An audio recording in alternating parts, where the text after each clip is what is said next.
আসসালামু আলাইকুম। আমি তাসলিমা মিলন বগুড়া থেকে আপনাদের সাথে। শীতের সবজি ভর্তা। শীত মানে অনেক রকমের খাবার দাবারের একটা মৌসুম। কারণ শীতের সময় কিন্তু অনেক সুন্দর সুন্দর জিনিস পাওয়া যায়, বিশেষ করে সবজি। তো সেগুলোর মধ্যে আজকে আমি কয়েকটা সবজির ভর্তা আপনাদের সাথে শেয়ার করতে যাচ্ছি, চলুন দেখে নিই। এটা হলো সাটি মাছ বা টাকি মাছ। এই ভর্তাটা এইভাবে করব। তো যে কাজটা আমি করেছি, শিম, সাটি মাছ, মূলা আর বেগুন, এগুলো আমি কেটে একটু লবণ হলুদ দিয়ে সেদ্ধ করে তেলের মধ্যে ভেজে নিয়েছি, মানে একটু উলটপালট করে নিয়েছি। আর তার সাথে পর্যাপ্ত পরিমাণে মরিচ, পেঁয়াজ, রসুন, একটু কালাজিরা দিয়ে সরিষার তেল দিয়ে, ঠিক বেরেস্তা না, মোটামুটি একটা ব্রাউন কালার করে নিয়ে এসেছি। সবগুলো জিনিসই কিন্তু আমি সরিষার তেল দিয়ে করেছি। তো সবগুলো এখন এক এক করে এইভাবে ভর্তা করে নিব। এটা মূলা ভর্তা। ওই যে মশলাটা করেছিলাম সেই মশলাটা দিয়ে এটাকে একটু উশমিশ করে নিয়েছি।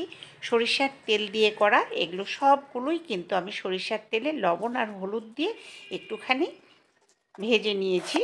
তারপরে ওই মরিচ পেঁয়াজ দিয়ে সবগুলো ভর্তাই আমি একটু একটু করে করে নেব। চাইলে এখানে আপনি কাঁচা সরিষার তেলও দিতে পারেন, কিন্তু আমি সব কিছুই সরিষার তেল দিয়ে করেছি দেখে পরে আর কাঁচা সরিষার তেল দেইনি। আর এই সাটি মাছ ভর্তা বা টাকি মাছ ভর্তা এইভাবে একটু করে দেখেন, খেতে কিন্তু খুবই স্বাদ লাগে। তো শীতের এই দুপুরে গরম ভাতের সাথে যদি এই রকম সুন্দর সরিষার তেলের ভর্তা হয়, তাহলে কিন্তু খাবার রুচিটা অনেকটা বেড়ে যায়। এবং মাঝে মাঝে এরকম ভর্তা দিয়ে ভাত খেলে কিন্তু খুব ভালোই লাগে, আমার তো লাগে। তো আশা করি আপনাদেরও লাগবে। ঠিক এইভাবে করে একদিন খেয়ে দেখবেন কেমন লাগে। তো সবগুলো ভর্তাই আমি ঠিক এক প্রসেসে একটু মথে নিয়ে মরিচ পেঁয়াজ দিয়ে তেল দিয়ে সুন্দর করে করে নিচ্ছি।